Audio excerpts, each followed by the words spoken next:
दुनिया के 7वें अजूबे में शामिल भारत का यह ताजमहल एक आलीशान मकबरा है जो कि भारत के आगरा शहर में आज से करीब 400 साल पहले मुगल बादशाह शाहजहां द्वारा उनकी पत्नी मुमताज के याद में बनवाया गया था। इसे बनाने वाले कारीगरों ने दिन रात एक करके बड़ी ही मुश्किल से इसे बनाया था, लेकिन इसके बावजूद शाहजहां ने उन्हें इनाम देने की बजाय उनके दोनों हाथों को कटवा दिया था ताकि दोबारा कभी भी ऐसी कोई इमारत ना बनाई जा सके। अब इस बात में कितनी सच्चाई है इसके लिए आपको यह वीडियो पूरा देखना पड़ेगा, लेकिन हाँ, यह बात तो तय है कि शाहजहां ने अपनी सारी दौलत खर्च करके इस आलीशान मकबरे की बुनियाद रखी थी। 42 एकड़ में फैला हुआ यह मकबरा इतना आलीशान इसलिए है क्योंकि इसमें दुनिया के तमाम कोनों से लाए गए कीमती पत्थरों के साथ साथ हीरे जवाहरातों से इसकी शानदार नक्काशी की गई है। यह तुर्की, फारसी, इस्लामी और भारतीय वास्तुकला का एक शानदार उदाहरण है जिसे उस समय बनाने में करीब 3 करोड़ 20 लाख रुपए खर्च किए गए थे, जो कि आज के समय के 700 करोड़ के बराबर है। तो चलिए आज की इस वीडियो में हम जानते हैं ताजमहल से जुड़ी हर एक छोटी बड़ी जानकारी, वो भी पूरे विस्तार से। लेकिन हाँ, उससे पहले प्लीज इस वीडियो को एक लाइक जरूर कीजिए और कमेंट में बताइए कि आप इस वीडियो को कहां से देख रहे हैं।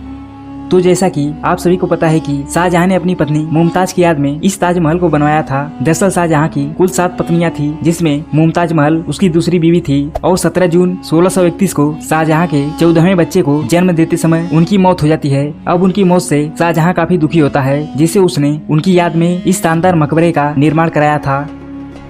दरअसल मुमताज की मृत्यु के 6 महीने बाद यानी कि 1632 में इस मकबरे को बनाने का काम शुरू किया गया और इसके लिए दुनिया भर से बेहतरीन कारीगर और मजदूरों को बुलाया गया। लेकिन इन कारीगरों को बुलाने से पहले उसने ये तय किया कि इस मकबरे को आगरा में ही यमुना नदी के किनारे पर बनाया जाए। इसके पीछे की वजह यह थी कि जहाँ पर ताजमहल है वह जगह आगरा के किले से बिल्कुल सटीक दिखाई देती है, लेकिन उसके सामने एक परेशानी यह थी कि उस समय यह जगह उदयपुर के राजा जय सिंह की थी, जिससे अब उसे लेने के लिए शाहजहां ने जय सिंह को उसके बदले में दूसरी जगह पर जमीन और कुछ पैसे दिए, जिससे राजा जय सिंह मान गए क्योंकि जय सिंह मुगलों के दरबार के एक करीबी सहयोगी थे। अब जब ये तय हो गया था कि ताजमहल यहीं पर बनेगा तो उसने कारीगरों को बुलवाना शुरू किया, जिसमें उस्ताद अहमद लाहौरी यह मुख्य मुगल वास्तुकार थे जिन्होंने इस मकबरे के डिजाइन को तैयार किया था। यह उस समय के कितने बड़े कारीगर थे इसका अंदाजा आप इसी बात से लगा सकते हो कि इन्होंने ताजमहल के साथ साथ लाल किले और जामा मस्जिद के डिजाइन को भी तैयार किया था।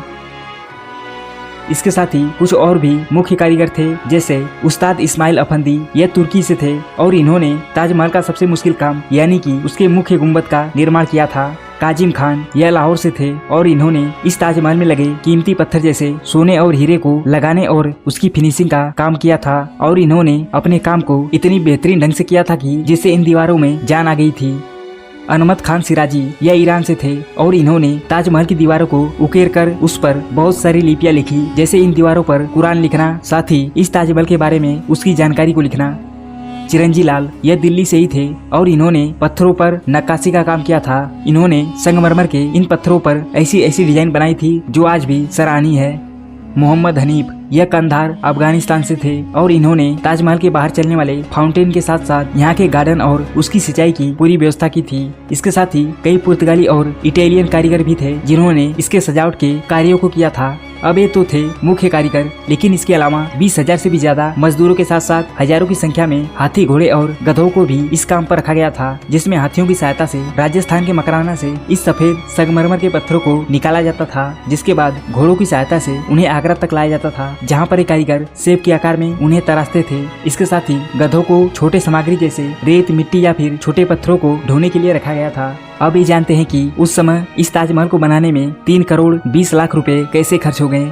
तो देखो, इस ताजमहल में जो सबसे महंगी चीज थी वो सफेद संगमरमर या फिर मजदूरों की सैलरी नहीं थी, बल्कि इसमें लगाए गए ये 28 प्रकार के कीमती पत्थर थे जिन्हें दुनिया के अलग अलग कोनों से यहाँ पर लाया गया था, जिसमें कुछ मुख्य पत्थर इस प्रकार हैं। जेड और क्रिस्टल पत्थर चाइना से, तुर्कोइस तिब्बत से, नीलम मणि श्रीलंका से, जैस्पर पंजाब से, कर्नेलियन अरब से, लैपिस जापुली अफगानिस्तान से यहाँ पर लाया गया था। इसके साथ ही इसके दीवारों पर सोने से नक्काशी की गई थी। अब इससे ये बात बिल्कुल साफ होती है कि उस समय शाहजहां ने इसे बनवाने के लिए सारी मुगल संपत्ति को पानी की तरह बहा दिया था, लेकिन जब अंग्रेज आए तो उन्होंने इसमें से जो निकल सका उसे निकाल कर अपने साथ ले गए।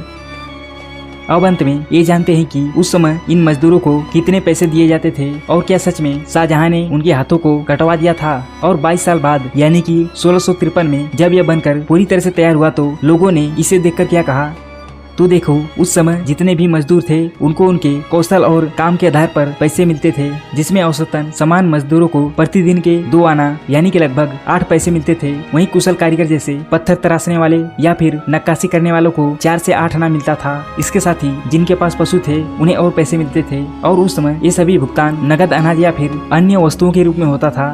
अब क्या सच में उस समय शाहजहां ने इन मजदूरों के हाथों को कटवा दिया था? तो देखो बहुत से ऐसे इतिहासकार या फिर कहें ज्यादातर इतिहासकार इसे सही नहीं मानते हैं, क्योंकि उस समय इसे बनाने के लिए 20,000 से भी ज्यादा मजदूर काम पर लगे थे। अगर उन सभी के हाथों को काटा गया होता तो इसका जिक्र किसी न किसी प्राचीन दस्तावेजों में जरूर मिलता, लेकिन कहीं पर भी इसका जिक्र नहीं है। तो दोस्तों यह थी दुनिया के 7 अजूबों में शामिल ताजमहल की कुछ अनोखी जानकारी। आशा करता हूँ कि आपको यह जानकारी जरूर पसंद आई होगी। अगर आपको यह जानकारी थोड़ी सी भी पसंद आई हो तो प्लीज इसे लाइक करके सब्सक्राइब जरूर कीजिए, ताकि आपको इस तरह की और भी जानकारी आगे देखने को मिलती रहे।